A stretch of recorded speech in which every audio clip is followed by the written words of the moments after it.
First of all, we got phrases. Phrase here means a group of words, so it could be one word, it could be more than one word, made up almost entirely or almost exclusively of nominals. And put simply, nominals are things. That's the meaning that nominals have. The reason you would say something using nominals is because you're trying to, say, describe a thing or you construe a thing. It could be a simple thing, like a color, blue, red, green, or some other property, sad, happy. It could be a complex thing, something like person, which has all kinds of simple properties built into it, but it's a complex thing. So you've got simple things, complex things, and then what I'm calling here pointer things, which just means if you have a word like the, or if you have a word like this or that, or him or her, or who, or what, those are all pointers to something else. So if you say this, well, that's just a thing, but it's a very abstract thing, and it just means this thing that I'm talking about. You need context to tell what kind of thing it is. So those are your three kinds of things: simple things, complex things, and pointer things. You don't really need to distinguish them. What you need to do is be able to recognize when you're looking at a nominal versus when you're not looking at a nominal. So let's get into some examples, because that's really going to make it concrete here. First, we've got tu theou. Tu theou means of the God, or just of God if you had a capital G for God. It could be talking about the gods of the Philistines. It could be talking about the God of the Israelites. Now, what you'll notice is that there's two words there. The first one, as you've probably guessed, can be glossed the. So tu can be glossed the. And actually, if you look at all of these examples, you've got tu, which means the. Tu here as well for tu biu. That means of the life. Tu cosmu, of the world. Tu patros, of the Father. Tu hagiou, of the holy. Tu phos, of the light. Or pardon me, not of the See, and this is where things get kind of interesting, because you've got the light, to phos, but it's different than tu hagiou or tu cosmu or things like that. The ending of this word the has changed.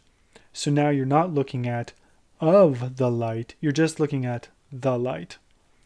Up here as well, you've got the light, the true. What this means is the true light. Here you have a simple thing, true. Something's true or it's not true. Then you have light. Now light has a number of properties, right? You could say it's bright, it radiates, etc. Those are all different properties you could construe regarding light. But you've got a complex thing and a simple thing.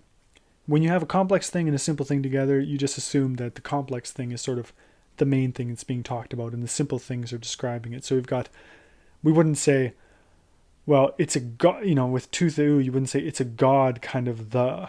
No, you would say it's the God. So the simpler things are generally taken to modify the more complex things. And you don't really need to be able to distinguish between simple and complex things. What you need to be able to do is gloss these words into something that makes sense to you, and then fit them together and be like, oh, that's the sort of unit of meaning I'm looking at. So when you see this to phos to alethenon, the light, the true, you need to be able to look at that and say, okay, I see that these words are matching. Ta, phos. Sorry, I say to or ta. Again, pronunciation just does not matter all that much, as long as people know what you're talking about. I've got ta phos, ta alethenon. The article, as it's called, the word the, in both cases here, is matching each other. Whereas if you look at this example down here, he epithumia tes sarkos. Well, in this case, you've got he and tes. Those are not matching each other. They're both the article, the desire of the flesh. And we're going to get into the pattern that's taking place here. Why are these words changing, and why are they changing in ways that can help you sort out what's going on in the bigger phrase? So again, let's go through these. Tu theou, of the God. Tu biu, of the life. Like think about biology, bios, or something like that. Tu cosmu, of the world. Tu patros, of the Father. Tu hagiou, of the holy. To phos, the light. To phos to alethenon, the true light. Right? The light, the true. Tein zoein, that means the life. Now you notice there's a couple different words for life in Greek apparently. Bios, which means life. Zoan, which means life. If you're interested, you can look up some of the different nuances they have. But most of the nuance comes from context. Here we've got the life, the eternal, aionion. It's like the word eon in English. An eon is like an age. That's what this word here means, tein aionion. Aionion means age. So you got the life, you could say the age, but what it means is like an age-long thing, an eternal thing or something like that. That's how you interpret it. So the life, the eternal life. So when you put it all together, you get the eternal life. Here you've got the epithumia autou. Autou, this means of him or of it. So you've got the desire of him or it. So his desire or its desire. Now you notice here this was of him, and you had that u ending that you recognize from back here of the God, to theou, the epithumia autou, the desire of him or it. And here we've got he epithumia te sarkos. That means the desire of the flesh. And finally, he epithumia ton ophthalmon, the desire of the eyes. Now you're probably thinking to yourself, well, I don't know what any of those words mean. How am I supposed to decipher these words if I don't know what they mean?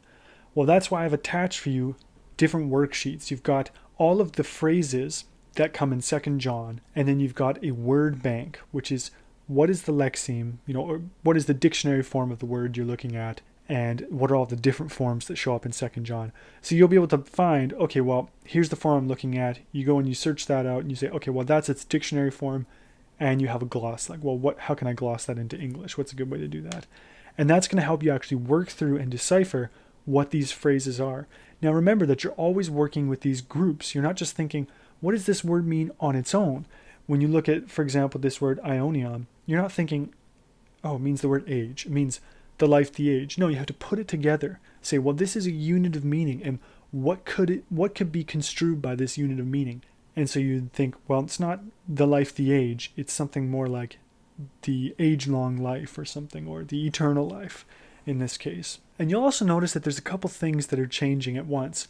On the one hand, we have this difference between something like tophos, the light, and to theou, which is of the God. So you remember the article is changing here, and the ending is signaling to you that it's not just the God, but of the God, or maybe belonging to the God, or something like that.